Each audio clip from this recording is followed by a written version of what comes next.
Firstly, I would just like to ask you, Mr. Mahina, if you wouldn't mind giving us a 1 or 2 minute just quick overview of it, please. Okay. We previously had separate contracts as far as the three wards are concerned. So we looked at whether we could achieve efficiencies by rolling all three roles into one, and we went out for tender on that particular basis. As you can see, there was a number of interested parties. We've been in negotiations with Fulton Hogan, who came out as the highest scoring tenderer under the attributes. The issue we've had in the past is that as far as maintenance of the water infrastructure is concerned, you can have a contract to cover a fixed list of tasks, but all you need is burst water mains and things of an abnormal nature, and you quickly find that the variable part of your contract it jumps quite dramatically. For example, last year the variable part was 65% of what the fixed part was. So here we were thinking that this is what our budget was, and it flew out by 65% because of unnatural events.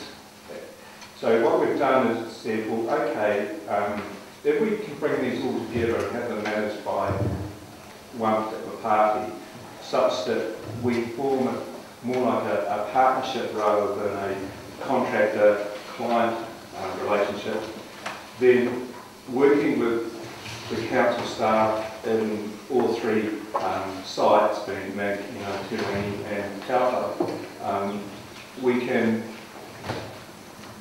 control the actual action that's taken, and instead of work requests going directly from our service to the contractor, it actually comes through the office area, and we plan the workloads accordingly.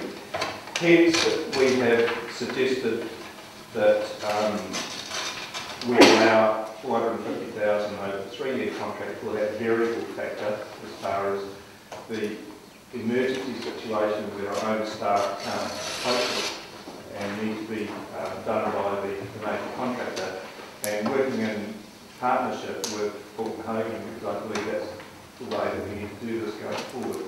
And only having to deal with one party in respect of all three waters that we can actually control the service delivery to the ratepayers at a more affordable level. Okay, Councillor Eklund. So, was there any real true savings in joining the three contracts together? We believe there is, and a lot of those are hard to measure because we're only now dealing with one party. We were dealing with three. We've been able to sit down with that party and come to an agreement as far as electronic monitoring and electronic sharing of information in respect of the work that's been done, etc. To us, that's a major advantage that the manual systems that were existing with three different contractors. So, in general, efficiency right across the board. So it's probably over the next, say, 3 years of the life of the contract that there'll be some savings, perhaps.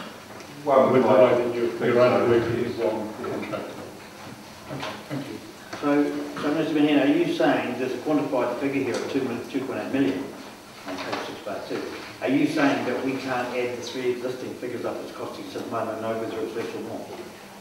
The three that we currently have, for example, one of the waters last year cost us something like about 1.2 million. Which water was that one?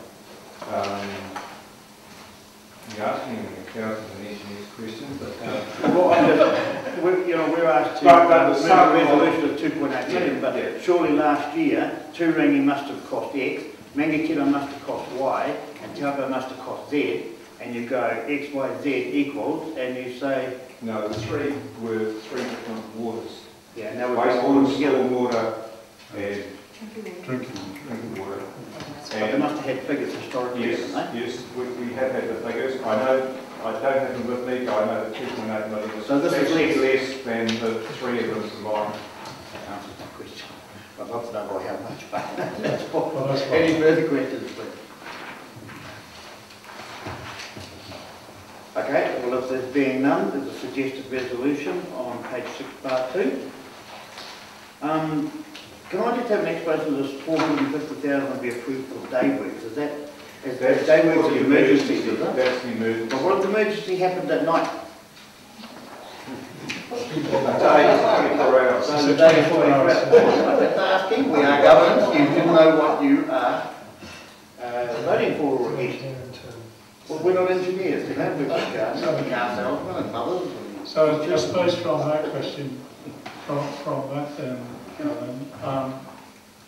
what happens if we get like a major break previously where you were saying that cost us over $1 million?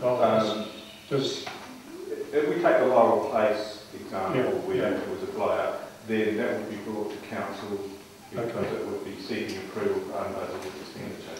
So anything major would come back to council, but if it's within the 450 per year, well, that's for 3 years. 450 over 3 years. Over 3 years, okay. I've got our chief executive officer, who is an engineer by trade, that wants to just give us a bit more. I think the importance of that $450,000 figure for day works is indicating that yes, we have a contractual sum, and that contractual sum is less than the original 3 contractual sums added together. So we're in theory making savings. Where the previous contracts were really difficult to administer were that work instructions would come from the call centre directly to contractors, and contractors would do works because that was what the call centre had asked them to do, and they were valid works. However, they weren't actually built into those contract documents. They were extras to those contract documents. So where we've got to now is that we've identified with one supplier that we're going to limit these extra works to strict criteria. So if there is work that falls outside of that strict criteria, we'll now have a more rigorous approach to whether those works get done or whether they get saved and put together into one capital project further on down the track. So what we're in effect saying is that we've negotiated one contract or 3 contracts into one. We've got far more control over the variables, which we didn't have that control over previously. So the net result will be significant savings. But if there's not significant savings, if the work still needs to be done, it will be packaged into other capital works for approval for council down the track. Okay, that's fine. Anything further anybody wants to know? It's your job to make sure you know. Okay, there being none, do I have a mover for the suggested resolution of the 3 Waters Maintenance I'll move Contract? the suggested resolution, your worship. Thank you, Councillor Heckling, as a mover. Do I have a seconder, please? Second, Councillor Mincher. All those in favour? Aye. Carried. Thank you.